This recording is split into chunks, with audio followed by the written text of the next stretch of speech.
What's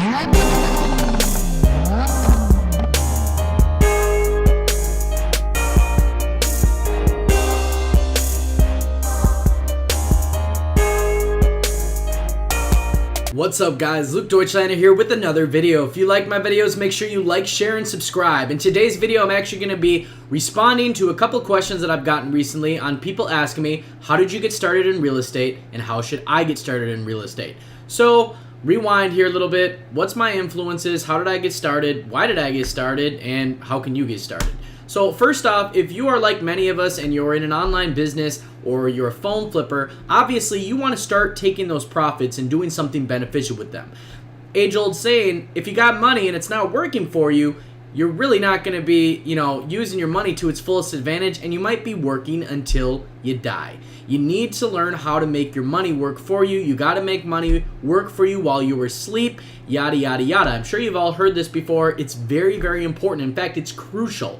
So that being said, why I personally was interested in real estate, I've got a couple people that I kind of look up to. One is Grant Cardone, obviously big real estate guru. I've watched a lot of his videos, kind of like what real estate has done for him. I like the lifestyle that it's provided, and I like the financial freedom that real estate has provided for Grant Cardone. Another big influence of mine is my very own uncle, who is a multimillionaire in real estate residential property rentals, and he started in a town of less than 1,000 people, came from a poor upbringing, did not have rich parents at all, just extremely small town. You would never ever think somebody like him would come from there. However, he did, and he still kind of kept that small town vibe to him. He's very down to earth, doesn't dress in fancy clothes. He wears clothes from actually Menards, which is basically like a Home Depot in the Midwest. Nothing fancy. You would never guess that the guy's a multimillionaire, and it's really incredible. And he told me it all started when he read a book by Donald Trump called The Art of the Deal. And that inspired him to kind of push himself. He worked 2 jobs most of his life, got into a house, paid cash for it, then financed against that one, bought a duplex, etc. And the guy's been a millionaire since 1989, and now he owns over 350 rental properties. So that's somebody who I looked up to, and I also learned from them. I guess you could say they were kind of my mentor in real estate. I learned how to paint from them, learned how to do kind of property-related maintenance from them also, and then also learned the investing side of it too. So that was kind of where I got my influence from. Now, the big reason why I wanted to get into it is, one, like I said, Grant Cardone, I see his lifestyle. I want that for myself, my friends, my family, and anybody who comes along into my life. And then also looking at my uncle, the guy eats out every single day. Not that he goes extravagant places, but he has the freedom where he doesn't have to worry about money. He also gets to work side by side with his wife, which I think is kind of cool. That's a big financial freedom that most of America doesn't ever see. Also, if you have kids, obviously getting into real estate is going to give you some financial freedom also. And then another reason is you have to do something with your money, and I really can't think of a better thing to do than invest into residential properties. Now, I don't really know much about commercial properties other than the fact that the few real estate investors that I've talked to, they said commercial properties can be very profitable, tongue twister there, but they also have a very high risk, where if you get somebody who voids their lease, or let's just say doesn't rent for 4, 5, 6 months, and you've got a $3-4 million property and it's just one unit, that is a lot of overhead to have to keep up with in case things don't go right. So that being said, basically, those are kind of my influences and my reasons why I got into real estate. I have a couple rental properties myself. I completely manage them. Now, I know there's a couple other YouTubers out there that are in the phone flipping industry that claim that they are into real estate, and really all they do is they actually manage the units. They don't actually own the units. There's a difference between a property manager and then the landlord or the person who actually owns the units and manages them. Property management, by the way, really cool thing, very profitable. Not to mention it doesn't take up a ton of your time, and typically how deals work out, especially on multiplexes, is if you're a property manager, you actually get a percentage of the rent each month, and then any maintenance, etc. is extra. So it's kind of cool being a property manager, nothing wrong with that. But me personally, I wanted to be an owner. That way I could basically make the most cash flow off of my properties, not just manage somebody else's. I own them, and then I do all the maintenance. When people move in and out, I do all the painting, all the repairs, etc. Unless there's something that's damaged beyond my skill set And then at that point, that's when I determine that it may be worth my time to just hire it out, and then I can use my time to do stuff that I'm good at. Very important thing in real estate is to make sure you're using your skills, but also know when to hire somebody else and use their skill set so you can go do what you do best. Hire people that do what they do best. Really big thing with real estate, just, kind of learning the business a little bit. If you have no knowledge or whatsoever, you don't even know how to paint a room or anything, it's probably something that you should learn. I'm not saying that you can't do it without it, but it's something that you want to learn. So that being said, that's the difference between a property manager and then somebody who actually owns the units like myself. Going back into it, basically, owning the units, it's really not all that hard. Once you get a good property, it's pretty easy to rent them out. I guess it kind of depends on where you live. I'm obviously used to the Midwest. Properties are pretty easily obtainable here. There's not a lot of stuff that you've got to watch out for, and they're pretty affordable. I know states that are overpopulated or basically overinflated, like Miami, San Francisco, California. A lot of that real estate is inflated and there is susceptible to crashes, etc. So you got to watch out for stuff like that. The Midwest is pretty safe. So that being said, that's kind of my background with it right now as it sits. That's just kind of what I'm doing. I'm not doing any property management. I'm managing my own units, which I own, etc. And that's giving me the maximum cash flow by being able to own them and then do all the management and repairs, etc. in-house. And it keeps me pretty busy too. So that's kind of fun. Plus, anytime something goes wrong, I learn. Now, how I actually got into real estate, and I'm going to tell all of you this is kind of what you can start doing, and it basically just requires networking. There's a big saying out there, and it's not about what you know, it's about who you know. Now, of course, knowing stuff is very important, but what it comes down to is you really need to know somebody to get into real estate. See, a lot of the really good deals actually take place before they ever hit the market. So I'm sure a lot of you are very familiar with Zillow, which is a very nice online website that pretty much has a lot of real estate listings on there. Now, Zillow is really great, and it's obviously got its perks and its purpose, but what you'll find out with Zillow is a lot of the times, all of the properties on Zillow that seem to be really good deals are already spoken for, or there's already an offer in. And that's because the people who know somebody, who have that kind of inside scoop, pretty much know what property is going to go up for sale before it even hits the market, and then by the time it gets on Zillow, it's already got an accepted offer on it, and boom, it's done, it's over. Some of the best deals out there never even make it to Zillow, and that's because once somebody knows a property is going up for sale, the realtor or broker will call a couple friends of theirs and say, hey, there's a deal coming up, do you want it? It's going to go up for sale tomorrow. Guy says yeah, and then boom, it's done. It's basically kind of a closed circle deal. It's like a good old boys club. It's closed insider info, whatever you want to call it, but that happens all the time, and that's just the way it goes. So it's really important to know somebody. So that being said, I'll tell you exactly how I got into it. So my first property that I bought is actually the one that you're going to see in my YouTube intro video. By the way, new YouTube intro. Hope you guys like it. That property is my very first property that I got into. And how I acquired it is basically the property was a fixer-upper, and it was put up for public auction. Now, I went to public auction, and although I initially lost the bid, I didn't give up there, and I ended up actually talking to the man that ended up successfully winning it at public auction. At public auction, then from there, I talked to him, kind of told him the story, told him I wanted to get into real estate, told him that I did have a decent amount of cash down, and he actually gave me a land contract.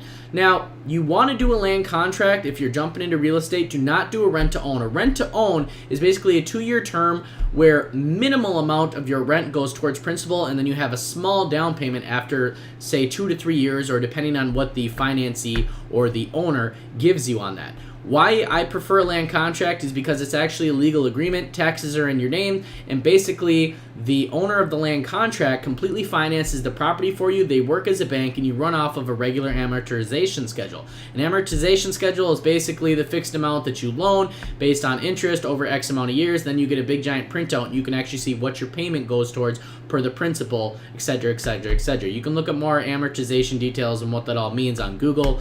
It's kind of complicated. I'm not going to get super deep into it on this video. But that being said, so basically I showed up at this public auction, and by networking, talking to this man, he gave me the opportunity to get a land contract on this property. I gave him $10,000 down. This was a few years back now, and I ended up actually fixing the property up a little bit. Then I lived in it, and while I lived in it, I fixed this property up to the hills. I mean, this property is very, very nice now. The value is probably double of what it was before. It's extremely nice, and it's rented at a very nice sum each month and has a very good cash flow.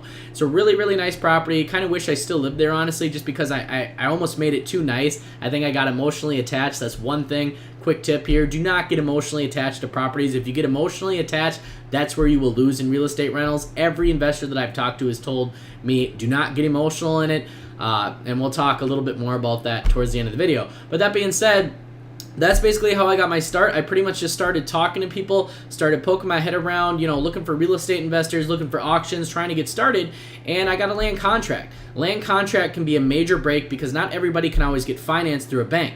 Now, of course, the other future properties that I ended up buying, I got more conventional financing, and that all worked great. But everybody needs a start. Some people can get financed from a bank, some people can't. A land contract is a really good way to get in. Everybody who's been phone flipping is looking for methods and ways to get into investing. And obviously you want to do something with your money. You want to do something bigger, something better, something with a more residual return or a long-term return where, phone flipping, it's quick cash here and there, it's profit here and there, but there's really no residual return, no investment aspect of it. Another thing that you guys could get into is ATM investing. There's a link down below in the description with my friend Alex Gent's course. It's basically called ATM Workshop, and he's super awesome. He lives in Florida. He's got over 100 ATMs, cash flowing big each month, and he's got a full course. You can reach out to him if you want, or click the link if you want to just buy the course. Totally worth it. Seeing he's got lots of successful students and very transparent guy. Pretty cool to get to know. But ATM investing is another option if you don't have the cash to necessarily, put down on a house through a mortgage or, a land contract. So that being said, that's kind of my background on real estate. Those are my influences, and that's how I got into it, is basically networking and then obviously having a little capital saved up. Now, what I want to talk about as far as getting emotionally attached to your properties, never do that. So this home that I'm personally in right now, you can see my home office, pretty nice office here. This is where I live. So obviously, as you can see, I painted the room. I did this painting, by the way, so if you guys like it, give me a thumbs up. I personally like the color blue because it's kind of a trusting color and it's very easy on the eyes and it's very calming. And I like to be calm and clear when I'm in my office working or doing a YouTube video or doing consulting or coaching calls with students or future clients, etc., whatever. But that being said, I have personalized this a little bit, but at the same time, I wanted to make sure that the color combo that I did in here would appeal to somebody else if I ever did move or rent it out. So I've got all natural kind of earthy tone carpet in here, brand new, and then oak trim, golden oak, and then blue walls, and then a white ceiling, which this room, I mean, it could kind of appeal to anybody. It's not like it's super specific to me. It's not pink or purple or light green. And that's another thing you want to do with rentals is you don't ever want to get too customer personal with the rental because somebody might not like it. You want to appeal to the masses. Sometimes appealing to the masses is boring, like the rest of my house is white, but guess what? Most people that walk into it really, really like it. So that's just something you got to do. Basically, if you've got multiple rentals, the best thing to do is get a paint that basically you're going to paint every single one of your rentals, and then get a trim color and then a carpet that you're going to do. And then what you want to do is actually make kind of a manifest, which is basically a sheet of paper that shows what color paint you're going to paint all your walls and ceilings, carpet you're going to do in each room, and then the color of trim, or if you're going to buy trim and then paint it, and basically just kind of keep to this color scheme with every single property that you ever buy. And if you do that, it's a no-brainer. You know what's going to look good when it's done, and you're not going to get emotionally attached or get confused. See, not a lot of people can always see the future, and so when they look into a flip property or a property that kind of needs, some fixing up, not everybody can see the future. And not everybody can picture like, this might look good, that might not look good. And people obviously get into debates in their own heads, which happens a lot. It's happened to me before. And then I kind of developed this manifest thing where basically every property I get, this is how it gets done. Doesn't matter what my head says, doesn't matter what my mind says, because it's going to play tricks on me because I'm going to sit there and debate it. And I just basically go off the manifest that I've developed, which is basically white walls and then, gray trim, or it's gray walls, white trim, and then, gray carpet or kind of this earthy tone carpet here. And so I kind of stick to a few different color tones and schemes, and then basically with that manifest, that helps me to go in, renovate, and not have to think much. And then once it's done, it looks awesome every single time, and I don't even have to think twice about it. So that being said, that's a couple things you can do if you've got phone flipping money or online business money and you've got some profits or some cash just sitting aside. Make your money work for you. It's super important. I recommend trying to get some kind of property under your belt. Don't buy sports cars, don't buy all this and that. A lot of people ask me like, oh, why don't you have a bunch of sports cars? I've had Hellcats, I've had brand new lifted trucks. We're talking $50,000, $60,000, $70,000. I've driven Lamborghinis and everything. It's fun.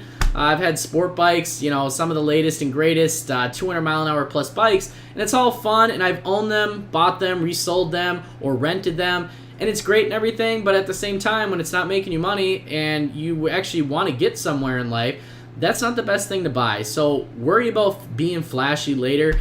Something I watched by Mark Cuban today, actually. He said, live like a college student. Live broke.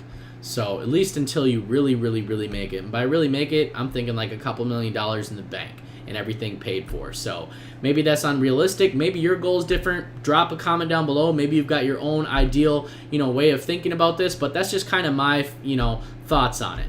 But anyhow, like I said, if you got phone flipping money, check out real estate or check out, ATM investing.